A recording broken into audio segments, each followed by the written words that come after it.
Livro 5, capítulo 1. Aceita o sacrifício das minhas confissões, formadas pela minha língua, a qual tu criaste e incitaste a confessar perante o teu nome. Cura todos os meus ossos e faça-os declarar: ó Senhor, quem é semelhante a ti?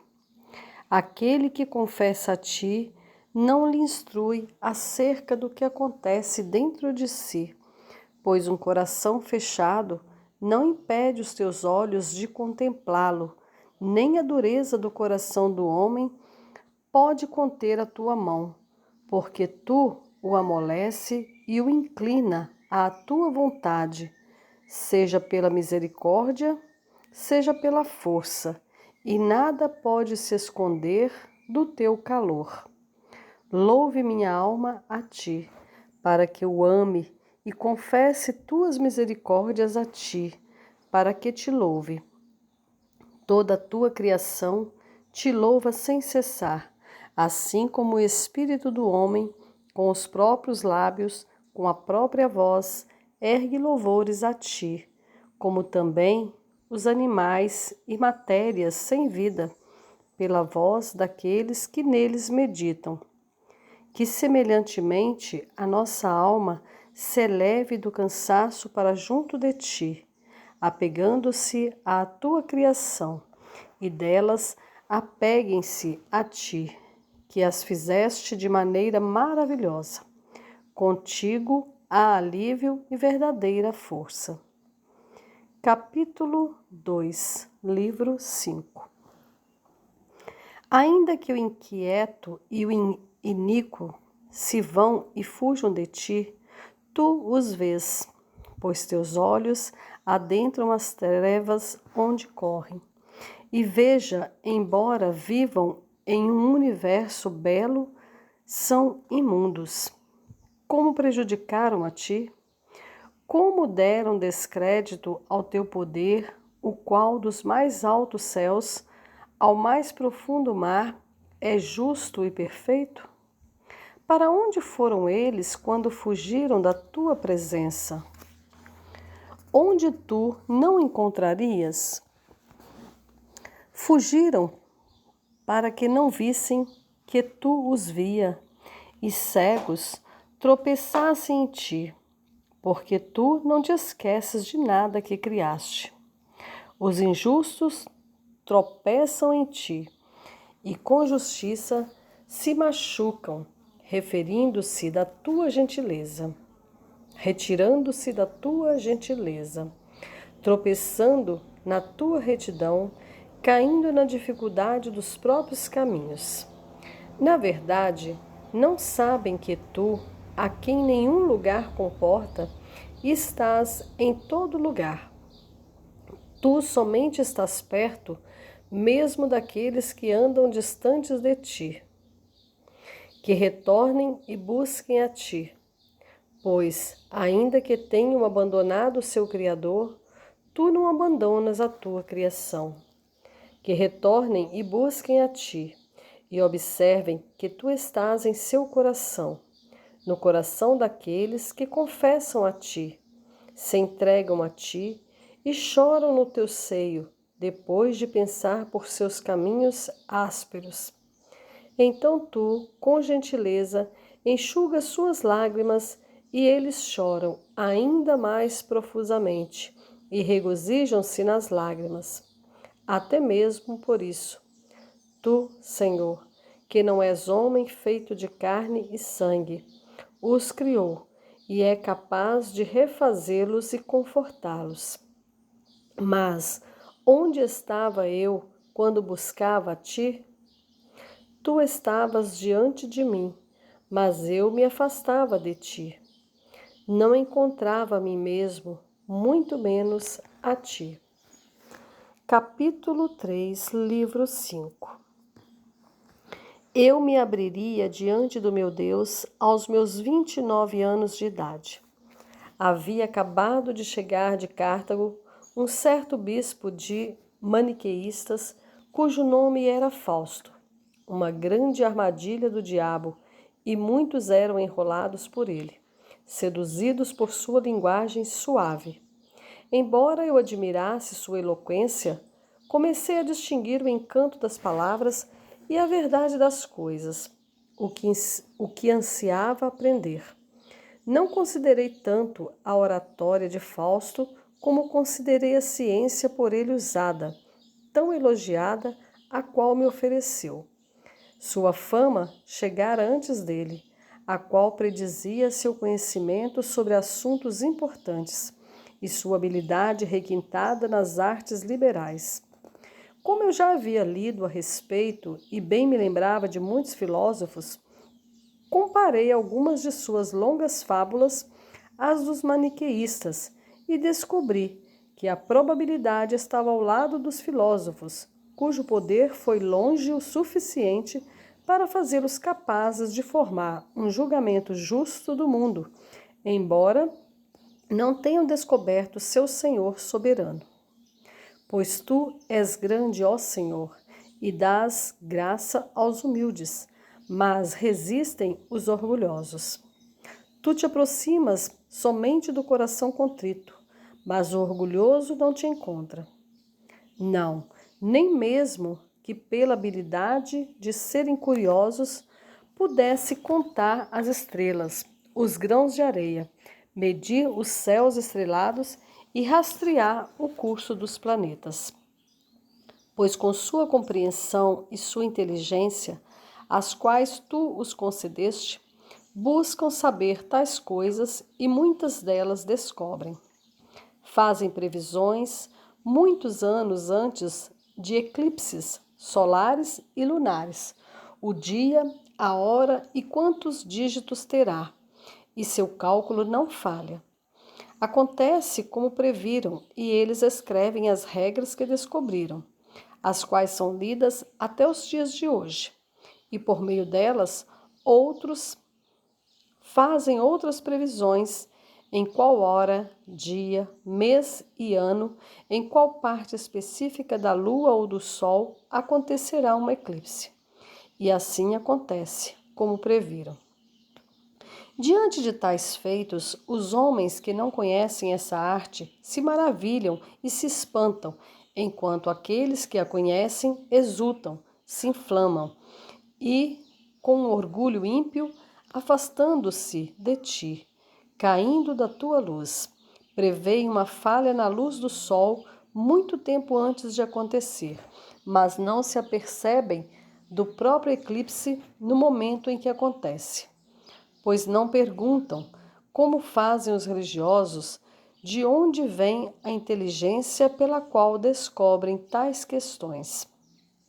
E descobrindo que tu as fizeste, não se entregam a ti, a fim de preservar o que fizestes, nem sacrificam a ti o que fizeram, nem matam o próprio orgulho, como fazem com as aves em sacrifício, nem as próprias curiosidades, pelas quais, como os peixes do mar, vagam pelos caminhos desconhecidos do abismo.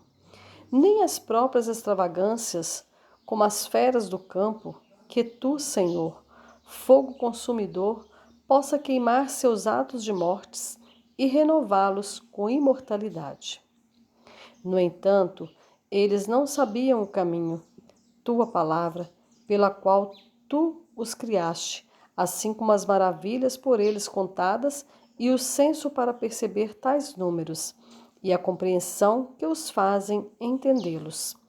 Não sabem que a tua sabedoria não é algo que se possa contar, mas o Filho unigênito é aquele que, por nós, se fez sabedoria, justiça, santificação. Foi contado entre nós e pagou impostos a César. Não conhecem esse caminho pelo qual podem se esvaziar de si mesmos perante ele, para que possam, por meio dele, subir até ele. Não conheciam esse caminho e consideravam-se elevados e resplandecentes como as estrelas. Observe eles caírem sobre a terra e seu coração tolo foi obscurecido. Discursam acerca de muitas verdades sobre a criatura, mas não buscam com piedade pela verdade, o artífice da criatura. Portanto, não o encontram, e mesmo quando vierem a encontrá-lo, não o glorificaram como Deus, nem lhe renderam graças. Ao contrário, seus pensamentos passaram a ser levianos e imprudentes, e proclamando-se a si mesmos como sábios, perderam completamente o bom senso e trocaram a glória de Deus imortal por imagens confeccionadas conforme a semelhança do ser humano mortal, bem como de pássaros, quadrúpedes e répteis. Trocaram a verdade de Deus pela mentira e adoraram objetos e seres criados em lugar do Criador. Ainda assim, guardei na memória muitas verdades acerca da criação por meio destes filósofos. Observei a configuração de seus cálculos, as sequências, as provas visíveis nas estrelas e as comparei com a teoria dos maniqueístas, os quais, em sua loucura, escreveram largamente acerca de tais assuntos.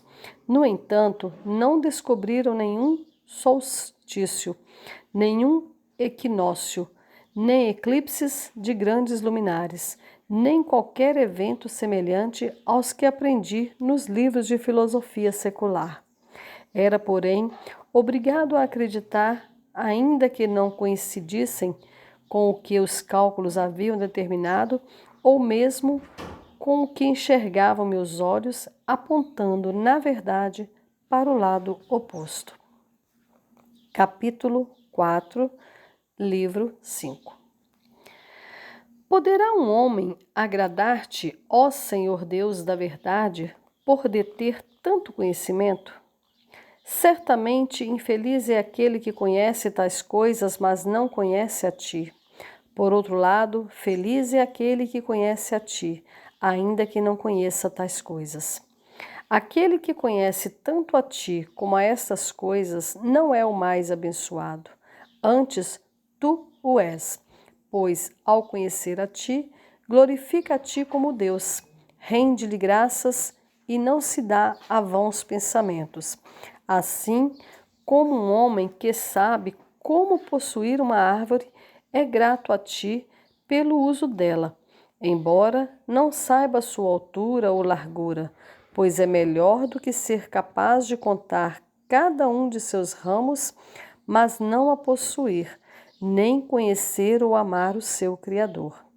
Assim também é o crente, a quem pertence toda a riqueza do mundo, e nada tendo, tudo possui por apegar-se a ti, a quem todas as coisas servem, embora não saiba as circunferências da ursa maior. Ainda assim, é loucura duvidar que este homem está em melhor posição que aquele capaz de mensurar os céus, contar as estrelas e estabilizar os elementos, mas negligencia a ti como Criador e todas as coisas em número, peso e medida. Capítulo 5 do livro 5. Quem, porém, ordena os maniqueístas a escrever coisas assim, conhecimento do tipo que não necessita da piedade? Pois tu disseste ao homem que vigiasse acerca da piedade e da sabedoria.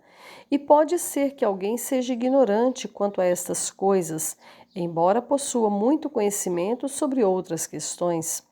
No entanto, se mesmo sem o conhecimento de tais coisas imprudentemente ousou ensiná-las, fica claro que não possui piedade alguma.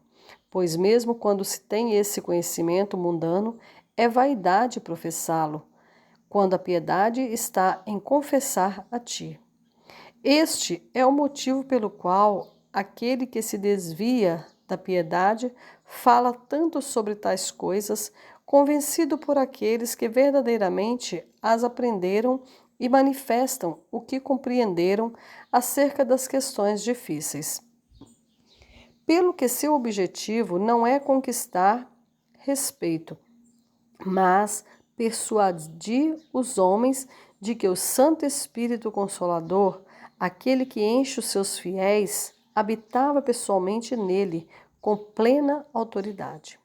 Quando foi descoberta a falsidade em suas teorias acerca do céu, das estrelas e do movimento do sol e da lua, embora essas coisas não pertençam à doutrina da religião, sua presunção sacrílega tornou-se evidente, pois não somente ensinou o que não sabia, mas também se perverteu, e o fez com tanta vaidade e tanto orgulho que procurou justificar-se, imputando a si mesmo o título de pessoa divina. Quando ouço algum irmão em Cristo falar com ignorância ou equivocadamente acerca dessas coisas, posso tolerar sua opinião desinformada, pois não vejo que alguma falta de conhecimento acerca da forma ou da natureza das criações materiais possa fazê-lo mal, desde que não acredite em nada indigno de ti, ó Senhor, o Criador de tudo. Entretanto, se este irmão conceber que o conhecimento secular faz parte da essência da doutrina da piedade e afirmar firmemente sua opinião, apesar de sua ignorância, então será prejudicial. Ainda assim, mesmo uma fraqueza como essa, no início da vida na fé, é tolerada pela nossa Mãe Caridade até que o recém-convertido cresça e torne-se um homem, quando já não se deixa ser levado por qualquer vento de doutrina. Aquele, porém, presumiu de repente que era o professor, a fonte, o orientador, o líder de todos a quem pudesse persuadir, de forma que aqueles que o seguiam não pensavam seguir um mero homem, mas o teu Santo Espírito. Quem não julgaria que tamanha loucura, quando comprovadas as falsidades ensinadas, deveria ser odiada e absolutamente rejeitada? Entretanto, eu ainda não havia apurado com clareza se a alternância de dias e noites ou os fenômenos que os fazem ser mais longos ou mais curtos, os eclipses dos grandes luminares ou qualquer outra coisa que eu houvera lido em outros livros poderia ser explicada consistentemente por suas teorias. Se pudessem ser explicadas, haveria ainda a dúvida em minha mente, questionando se a teoria estaria ou não correta. No entanto, eu estava propenso a dar crédito à sua autoridade por causa de sua reputação. Capítulo 6, livro 5.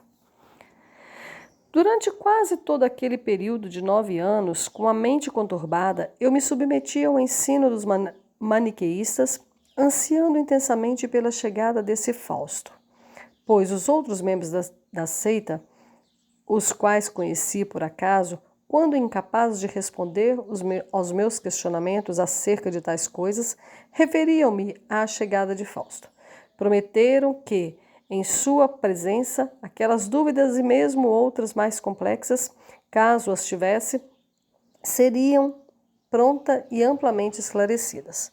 Quando então sucedeu o momento de sua chegada, percebi que era um homem cujo discurso agradava aos ouvidos, capaz de falar fluentemente, utilizando-se de belos termos, mas nada diferente daquilo que já costumava ouvir.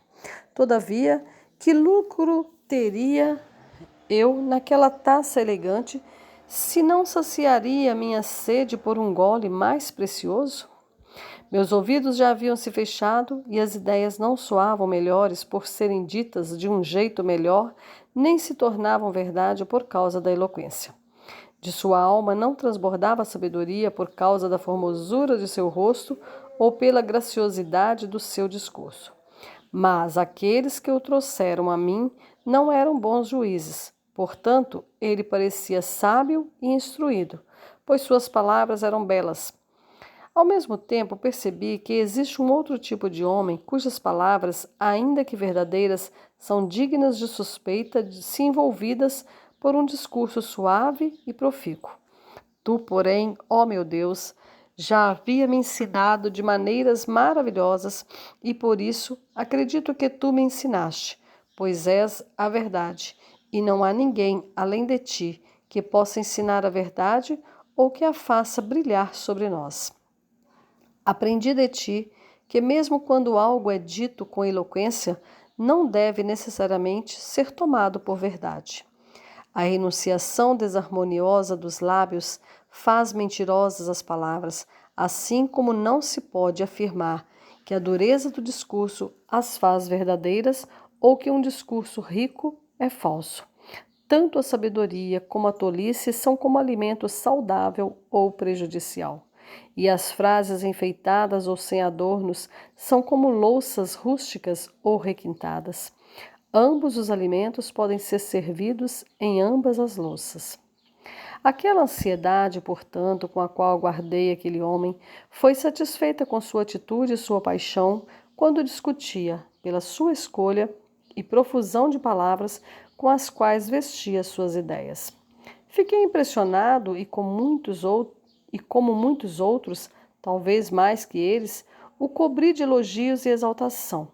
No entanto, conturbei-me por, durante sua palestra, não ser autorizado a levantar nenhum dos questionamentos que tanto me incomodaram em nossa conversa particular. Assim que encontrei uma oportunidade de ser ouvido em um momento que fosse inconveniente para uma discussão comigo e com meus amigos, apresentei a ele algumas de minhas dúvidas. Percebi rapidamente sua completa ignorância acerca das ciências liberais, exceto a gramática, e ainda assim, superficialmente. Mas por ter lido alguns dos discursos de Cícero, alguns livros de Sêneca, alguns escritos de poetas, poucos volumes da própria seita escritos em bom latim, e por praticar seu discurso diariamente, adquiriu certa eloquência, que se provou mais agradável e sedutora por estar sob a orientação de grandes estudiosos e se valer de uma graciosidade nata. Terá acontecido como agora me recordo, ó Senhor meu Deus, juiz da minha consciência? Meu coração e minha memória estão diante de ti, que me direcionou naquele tempo aos mistérios da tua providência e colocou meus erros vergonhosos diante da minha face, para que pudesse vê-los e odiá-los. Capítulo 7, livro 5. Após ficar clara sua ignorância a respeito das artes que acreditei serem dominadas por ele, comecei a perder a esperança de que ele seria capaz de esclarecer e resolver todas aquelas questões complexas que me perturbavam, embora eu tenha percebido que sua ignorância não afetaria a autenticidade da sua piedade, se não fosse maniqueísta, pois seus livros eram repletos de fábulas prolixas sobre o céu, as estrelas, o sol e a lua, e eu havia cessado de acreditar que ele seria capaz de oferecer as explicações que eu tanto almejava. Se ao menos as explicações contidas nos livros maniqueístas fossem melhores ou tão boas quanto as dos livros de matemática que havia lido. Quando propus que ponderasse e discutisse tais questões, ele modestamente não ousou realizar a tarefa, pois estava ciente de sua falta de conhecimentos acerca daqueles assuntos e não se envergonhava por confessar. Não era uma daquelas pessoas falantes, muitas das quais suportei, que se propuseram a me ensinar esses assuntos e após tanto falar, nada disseram. Fausto tinha um coração que, embora não fosse inclinado para ti, ao menos não era falso para consigo mesmo. Não era ignorante acerca da própria ignorância, nem se envolveria precipitadamente em uma discussão da qual não poderia se retirar nem se desvencilhar com elegância. Por isso, gostei ainda mais dele, pois mais justa é a modéstia de uma mente sincera que o conhecimento dos temas que almejava. Assim era a sua atitude diante de todos aqueles questionamentos complexos e delicados. Meu zelo para com os escritos maniqueístas diminuíra e perdi as esperanças quanto aos outros professores, vendo que o próprio Fausto, tão famoso entre eles, saíra-se tão mal nos assuntos que me intrigavam. Assim, comecei a engajar-me com ele nos estudos de seu assunto favorito, a literatura, a qual já ensinava a jovens alunos nas aulas de retórica em Cartago. Com Fausto, eu lia o que ele desejava ler ou mesmo aquilo que eu julgava adequado para ele. Mas todos os meus esforços em avançar naquela seita tiveram fim ao familiarizar-se com aquele homem. Eu não me deparei completamente dele. Eu não me separei completamente dele, mas enquanto não encontrasse nada melhor, decidi me contentar com aquilo no que havia esbarrado uma vez ou outra, até que, por um acaso, algo mais interessante aparecesse. Assim, Fausto, que guiou tantos para a morte, agora não mais desejava fazê-lo e começou a me libertar da armadilha na qual fui pego. Pois as tuas mãos, ó meu Deus, pelos mistérios propósitos da tua providência, não desampararam a minha alma, e do sangue do coração de minha mãe, por meio de suas lágrimas derramadas todo dia e toda noite, foi oferecido um sacrifício diante de ti pela minha alma. Tu me trataste de formas maravilhosas, tu o fizeste, ó meu Deus, pois os passos do homem são dirigidos pelo Senhor, e ele lhe faz o caminho. Como poderíamos alcançar salvação, se não pelas tuas mãos, refazendo o que já fizeram? Capítulo 8, livro 5. Tu me trataste de tal forma que fui persuadido a ir para Roma e ensinar o que ensinava em Cartago. E não deixarei de confessar a ti a forma como fui persuadido a fazê-lo, pois nisso também o profundo alcance da tua sabedoria e a tua misericordiosa presença em nós devem ser consideradas e confessadas.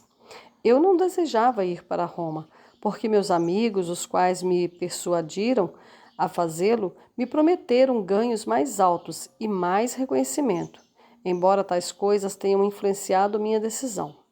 Minha única motivação era ter ouvido que os alunos de lá eram mais pacatos e podiam ser controlados sob certas medidas de disciplina, de forma que não corriam para dentro da sala de outro professor como bem desejassem, cheios de petulância. Pelo contrário, não era permitido que entrassem sem autorização do professor. Enquanto em Cartago reinava entre os alunos uma permissividade vergonhosa e desregrada. Invadiam audaciosamente e, com gestos quase frenéticos, perturbavam a ordem e a disciplina estabelecida pelo professor para o bem comum. Cometiam diversos ultrajes, com enorme estupidez, cabíveis de punição perante a lei, se a tradição não impedisse tal medida. Esta tradição faz parecer normal que tal comportamento seja desvalorizado, pois permite que o homem faça em conformidade com a lei, o que pela tua lei eterna nunca seria lícito. Pensam que cometem tais atos e saem impunes, quando, na verdade, são punidos com a própria cegueira pela qual o fazem e sofrem dano muito maior do que causam. Fui obrigado a suportar nos outros, como professor, o comportamento que eu não adotaria como aluno.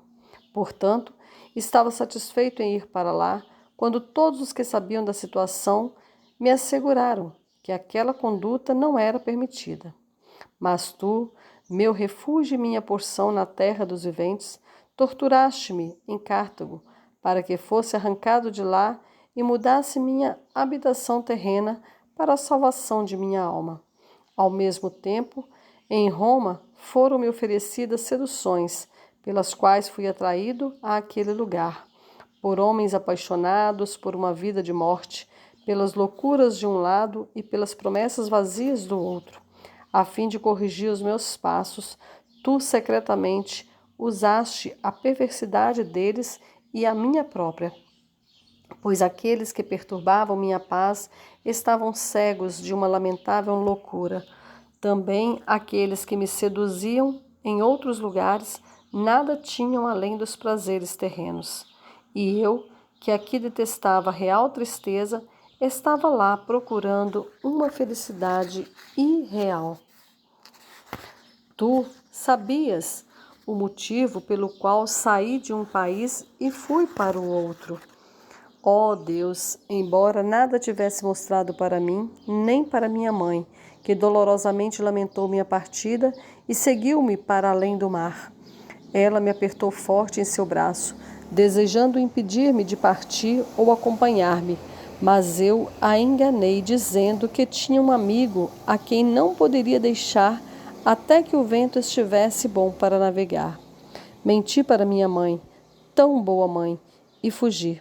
Por isso também me perdoaste a tua misericórdia, pois imundo era eu, preservando-me águas do mar, pelas águas da tua graça, nas quais fui limpo. Os rios que jorravam dos olhos de minha mãe cessariam de correr, com os quais, por mim, ela diariamente encharcava o chão sob sua face. Ainda assim, recusando-se a voltar sem mim, a persuadir com dificuldade a passar a noite em um lugar firme perto do nosso barco, onde havia um oratório em memória do abençoado Cipriano. Naquela noite, parti em segredo e ela continuou a orar e chorar.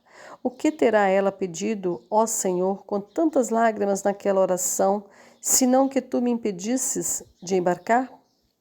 Mas tu, na profundidade da tua sabedoria e dando atenção ao seu desejo mais intenso, não lhe concedeste, pois haverias de fazer o que ela passara a vida a pedir. O vento soprou e içou nossas velas, retirando de nossa vista a costa. No dia seguinte, ela estava lá, afundada em tristeza, e com murmúrios e lamentos encheu os teus ouvidos, os quais tu ignoraste, enquanto, ao mesmo tempo, tu usavas os meus desejos como instrumentos para apressar em direção ao cumprimento de todo o desejo. Assim, a parte terrena de sua afeição por mim foi repreendida pelas chagas de tristeza a ela concedidas.